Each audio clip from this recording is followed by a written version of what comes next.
Buying a home can be quite the process, especially if you're buying a home outside of the state that you already currently live in. I have helped tons of people buy a home here in the great state of Pennsylvania, and these are just some of the most common mistakes that I see home buyers make. Hey there, I'm Corey Benhart. I'm a real estate agent here in Pennsylvania, and I have helped tons of people buy their perfect Pennsylvania home. All of my contact information is below. I would love to help you avoid all of these common mistakes that we're going to go over today. And until then, let's get started. One of the most common mistakes that I see people make when buying a home in Pennsylvania is that they get caught up on the age of the home. The East Coast as a whole is almost 100 years older than the West Coast, so it's very common to see homes that are 50 or 100 plus years old. Besides the age of the home, the two things that people forget about is the phrase, "they don't build them like this anymore," is sometimes pretty true because homes around here are built to last through all 4 seasons. That's why some of the older homes are built with brick or stone, because not only will they last forever, but they're also great through all seasons because brick and stone are great conductors to keep your house cold in the summer and hot in the winter. A lot of home buyers that are moving into Pennsylvania that reach out always start with saying, we want a new construction home or a home that is anywhere from 5, 10, or 15 years old. But I always advise my clients to keep an open mind because just because a home is older doesn't mean that it's in bad shape. Trust me, I have seen homes that are over 100 years old and they are in perfect shape, and some homes that are 15 or 20 years old that are in really rough shape and they're pretty much just about to fall down. The next mistake that I see is buyers not being open to homes that have septic systems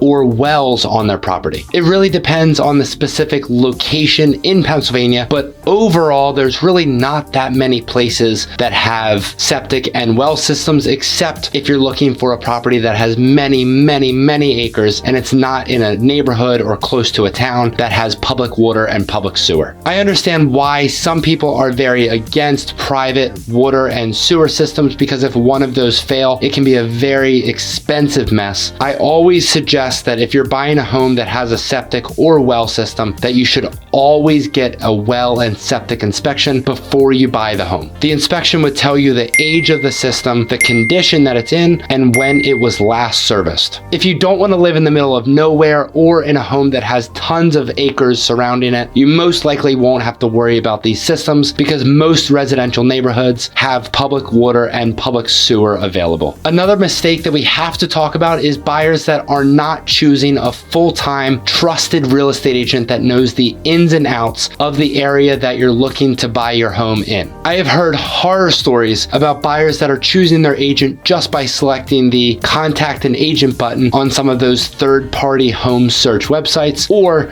by just calling the listing agent on a home that they really like. If you end up choosing your agent by one of those two methods, it's very likely that you'll get an agent that will not go above and beyond to exceed your expectations, and it ends up costing those buyers a lot of money and time as they go throughout their home buying process. Another major mistake is when buyers choose not to do a home inspection. Over the past 2 years, it was very common for buyers to waive their right to do an inspection because that's what it took to get their offer accepted, because the market was just bananas. Since the middle of 2022, the market has definitely slowed down a little bit so that the buyers and sellers are more on a level playing field, as opposed to the last 2 years where sellers just had all the power and buyers couldn't even opt to do inspections. Buyers can now have sellers pay for some of their closing costs. Buyers are now offering below the asking price in some areas, and they're definitely opting to do more and more inspections, which is a great thing because that's how you know the true condition of a home and whether you feel comfortable with the condition of the home or not. Home inspections have a lot of negotiation power. You and your realtor can use the inspection results as a bit of a negotiation tactic to either get the lower price, get the seller to pay some of your closing costs, or even get the seller to pay down your interest rate. Or depending on how bad that inspection report is, you could also use that to back out of the home if you're just not comfortable with all of the potential repairs that a home might might need. Buying a home without a home inspection could be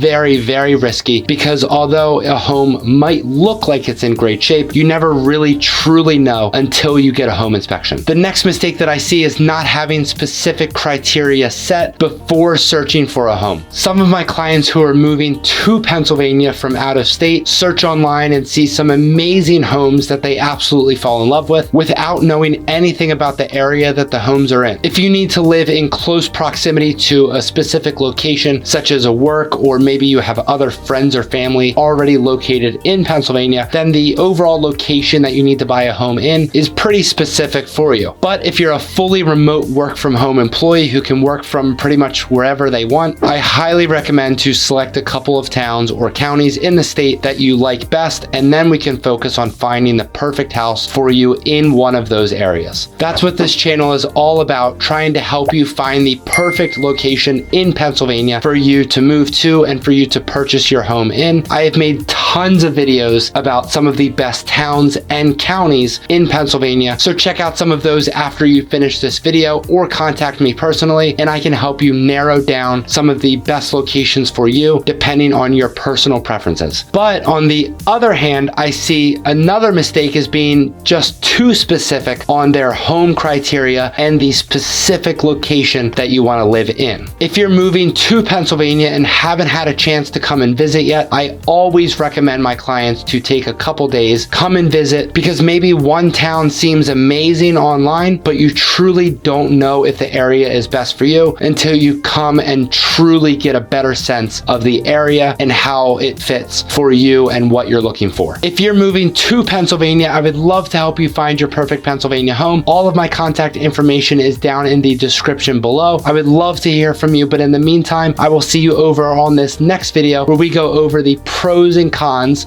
of living here.